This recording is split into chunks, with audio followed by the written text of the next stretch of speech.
অনেক বেশি, মানে রাত্রে আমরা ঘুমাতে পারছিলাম না, এত বাজে অবস্থা ছিল।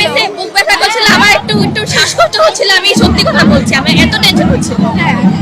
এক্সপেকটেশন ছিল না, বাট এক্সপেকটেশনের থেকে অনেকটা বেশি পেয়েছি, সো আই ক্যান এক্সপ্লেইন। অনেক স্ট্রাগলের পর এটাই সবচেয়ে বড় উপহার। স্ট্রাগল আর কত, স্ট্রাগল করে আস্তে আস্তেই তো এত ভালো একটা রেজাল্ট আসছে আলহামদুলিল্লাহ। অনেক 10 বছর পরিশ্রম করার পরে আমরা আমাদের প্রাপ্ত রেজাল্টটা পেয়েছি, এই অনুভূতিটা আসলে অন্যরকম।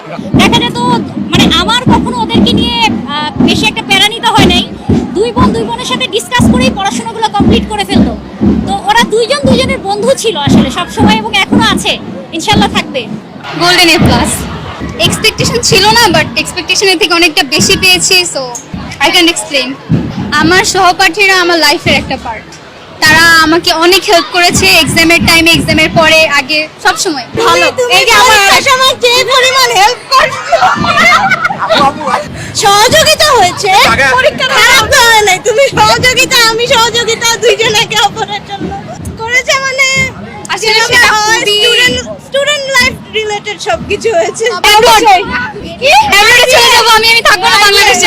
অনেক গরম, গরম এনভায়রনমেন্ট, তারপর হচ্ছে কি মানুষের চিন্তা ভাবনা, নিচু চিন্তা ভাবনা, যেগুলোর কারণে হচ্ছে কি আমরা প্রতিদিন বিভিন্ন ধরনের খারাপ সিচুয়েশনে পড়ি। যে বাংলাদেশের যে পার্সপেক্টিভ, তাদের যে সবকিছু বিচার বিবেচনা করার যে ধারণা, সেটা আমার একদমই ভালো লাগে না। দেশের মায়া ত্যাগ করবো কেন? দেশে আসবো, দেশে থাকবো, ঘুরবো ফিরবো, আবার ভালো পড়াশোনার জন্য যাবো। এখানে তো মানে আমার কখনো ওদেরকে নিয়ে বেশি একটা প্যারা নিতে হয় নাই। দুই বোনের সাথে ডিসকাস করেই পড়াশোনাগুলো কমপ্লিট করে ফেলতো।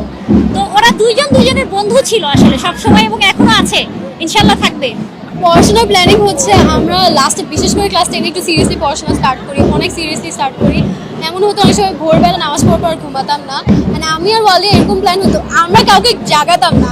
তো এরকম অনেক সময় হয়েছে যে আমি উঠে পড়তে বসছি, ও দেখছে যে আমি 1 ঘন্টা ধরে পড়তেছি, তো ও আসে রেগে বলছে তুমি আমাকে জাগাও না, একা একা পড়তেছো। আমাদের মধ্যে কম্পিটিশন অনেক কাজ করতো, এবং মার্কসের কম্পিটিশনে অনেক কাজ করতো। ও যদি আমার থেকে কোনো সাবজেক্টে 1-2 বেশি পেতো, আমার মন খারাপ হয়ে যেত যে ও আমার থেকে বেশি পেয়েছে, নেক্সট পরীক্ষা আমার ভালো করতে হবে। তো একটা কম্পিটিশন থাকতো। পছন্দ আমাদের সেম টাইম, আমরা সবসময় কাছাকাছি মার্কস পাই, হয়তো একজন 1-2 মার্ক কম বেশি হয়, কিন্তু আমরা সবসময় মানে সেম টাইপের স্টুডেন্ট। অনেক বেশি, মানে রাত্রে আমরা ঘুমাতে পারছিলাম না, এত বাজে অবস্থা ছিল। বুক ব্যথা করছিল, আমার একটু একটু শ্বাসকষ্ট হচ্ছিল, আমি সত্যি কথা বলছি, আমি এত টেনশন হচ্ছিল।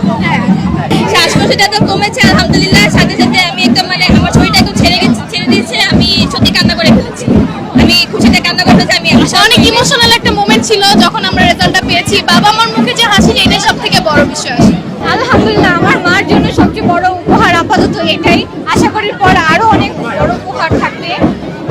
শুধু মা দিবস পার্টিকুলারলি না, আমার দুইজন অভিভাবককে আমি ধন্যবাদ জানাতে চাচ্ছি, আমার জন্য এত কষ্ট করেছেন। অ্যান্ড আমাদের টিচারদের, রেসপেক্টেবল টিচারদের জন্য সবচেয়ে বেশি কামনা থাকছে যে আমরা তাদের কোঅপারেশনে আমাদের রেজাল্ট এত ভালো আসছে। আপাতত দেশে থাকারই প্ল্যান থাকছে, পরেরটা আল্লাহর উপর। সবকিছু আল্লাহ যেভাবে প্ল্যান করে রেখেছে সেভাবেই হবে আলহামদুলিল্লাহ। আপাতত তো এখনো ভার্সিটিতে অ্যাডমিশন নেওয়ার পরে সে ব্যাপারে ভাববো, এখনো ফিউচারের ব্যাপারে তো প্ল্যান হয়। সবকিছু যদি ভেবে রাখি তাহলে তো হবে না, আল্লাহর উপর ছেড়ে দিতে হবে কিছু জিনিস। অনেক স্ট্রাগলের পর এটাই সবচেয়ে বড় উপহার। স্ট্রাগল আর কত, স্ট্রাগল করে আস্তে আস্তেই তো এত ভালো একটা রেজাল্ট আসছে আলহামদুলিল্লাহ। অনেক 10 বছর পরিশ্রম করার পরে আমরা আমাদের প্রাপ্ত রেজাল্টটা পেয়েছি, এই অনুভূতিটা আসলে অন্যরকম। রাতের অভিজ্ঞতা, টেনশনে ঘুম হচ্ছিল না কি হবে রেজাল্ট, কিন্তু আসলে ফলাফলটা পাওয়ার পরে আসলে আমরা অনেক খুশি। প্রথম আমার বাবা মার কথা, এবং তারপর আমাদের স্কুলের কথা, বিএনএস এর কথা। এটা অনেক কঠিন ছিল, কিন্তু এখন যখন জিপিএ 5 পেয়েছি, এখন সব কষ্ট সবকিছু ভুলে গেছি। এখন অনেক ভালো লাগতেছে আলহামদুলিল্লাহ।